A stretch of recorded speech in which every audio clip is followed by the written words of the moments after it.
Well, good morning. Welcome to the Verse by Verse podcast. Hope you're having a great day so far. Thank you for joining us. We're going to jump back into the Gospel of Mark.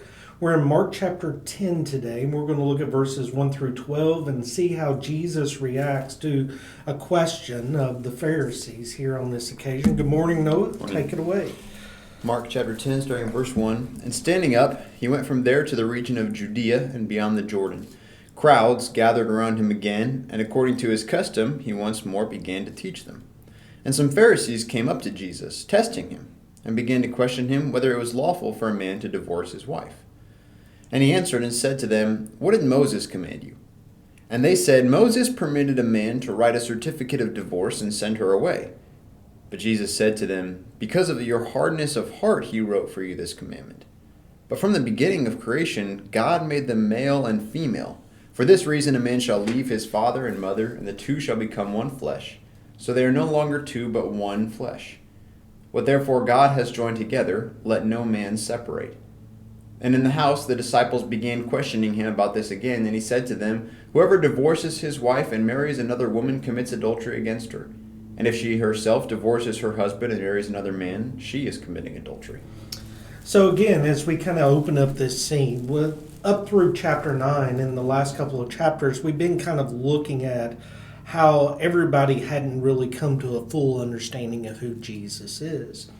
And now in chapter 10, we open up with them going on toward Judea. I want us to understand where we are in Jesus' ministry. He's going to Jerusalem. This is his journey to Jerusalem where he will go to the cross. And what stands out to me in verse 1 is that phrase, it was his custom. Even as his death approaches and all of the anguish that he felt, like we see in the garden, he still took this opportunity to teach. It was his custom. Anytime people came honestly seeking information, Jesus wanted to provide that. And it's again a reminder that he came to teach the good news of the kingdom. But on this occasion, there were some Pharisees who came with ulterior motives. They wanted to test Jesus, it says in verse 2. And they asked this question, whether it was lawful for a man to divorce his wife. Now just think about that question. They're not asking, well, what's God say about this? That's not the way this Mark characterizes their question. Their question really kind of begs, what can I get away with? How far can I go? What is allowed? Yeah. What to kind of fit my desires?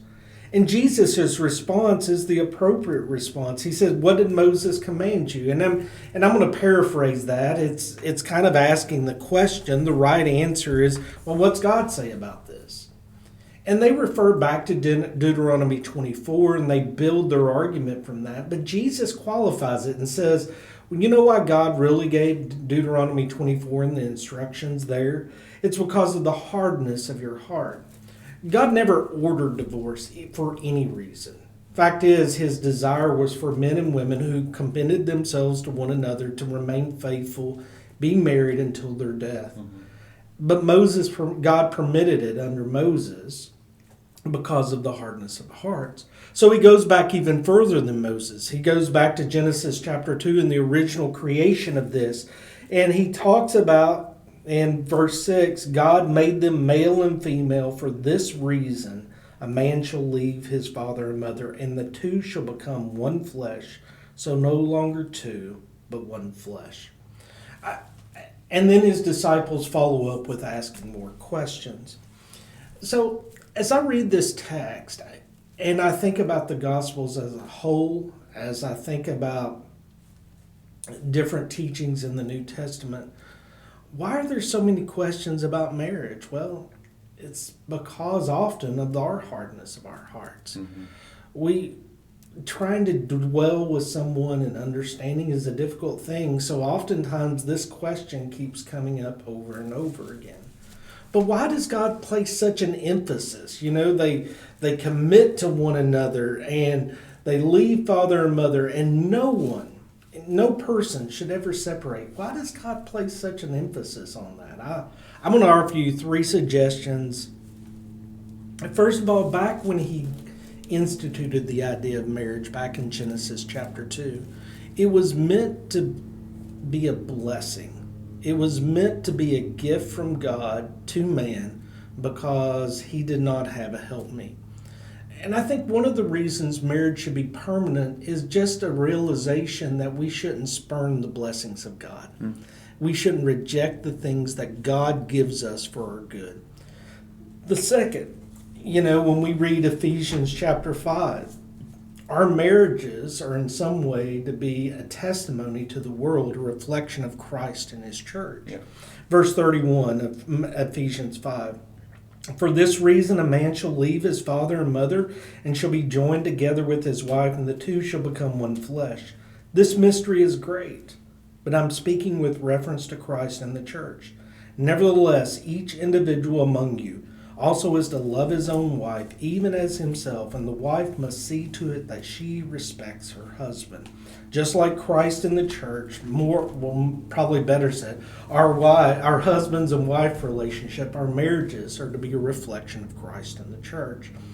And maybe tied with that, my third reason is this idea of covenant loyalty, of this faithfulness to a covenant, is just to be indicative of our commitment to God. Somebody once said, if you're faithful in little things, you'll be faithful in greater things. I mean, Jesus challenges us with that. And here we have this relationship between a husband and wife that God blesses us with, and it's to be for life. That is the covenant that we make with God when we decide to follow him. So I think in some small way it's meant to mirror that. Now, I guess I want to point out in Mark chapter 10, Jesus in this telling doesn't refer to the exception. Like in Matthew chapter 5 and verse 32, where if adultery is committed or sexual immorality is committed, you can put your spouse away. And I think there's a reason for that, because we shouldn't look to the exception, but we should look to the intent. The intent is for this is to be for life. And I guess the simple admonition from this text is be careful when you make a pledge to join yourself to someone. And if you do, seek with all your heart to honor it as you honor God. It is to be for life, and no one should separate it. I realize that some marriages are not ideal, but this is the covenant that we put ourselves into, and we need to hold to that as something faithful. So I would just call that would be my admonition. What are your thoughts on the text? Jesus' admonition, yeah. Yeah. I mean, I go back to the minor prophets and seeing Hosea and Malachi kind of bookend the minor prophets. And Hosea, of course, his metaphorical, symbolic, I guess that would be the right word, relationship with his wife Gomer, and how he redeems her even though she does not deserve it, and the love that he's supposed to have for her, reflecting the love that God has for people who have been unfaithful to him and do not deserve it. And then, his disdain for divorce that we read about in Malachi chapter 2. And again, both of those just so clearly reflect what you were saying a moment ago, that our relationships with our husbands and our wives here reflect the relationship that we have with God, and the relationship that he has with us. And so I think that needs to be... I'm afraid what springs to our mind when we start thinking about marriage and divorce is, like you said, the exception, right? And that's, as soon as a conversation gets started about marriage and divorce in a biblical setting, we go to, well, with an adultery, it's okay, instead of going to, God doesn't want it to happen. God doesn't want it to happen because these relationships are a symbol of his relationship with us, and he wants to make this relationship with us work. He's forgiven us. He's redeemed us. He's done everything he can to forgive us, so that we can have that relationship with him and live with him forever. Who are we to say, you've done too much, I can't forgive you of this? I just think we need to be really, really careful, like you said, about looking to the exception rather than looking to God and his perfection and what we can learn from that. Amen. And I don't want to give the impression that God does allow the exception, and there's acts of betrayal. but that shouldn't always be our first response. Yeah. We should seek to make sure we maintain the relationship. I guess one more thing before we just kind of walk away from this is just the idea of how serious a commitment that is. So if you're out there and you're not married, think very carefully about who you join yourselves to.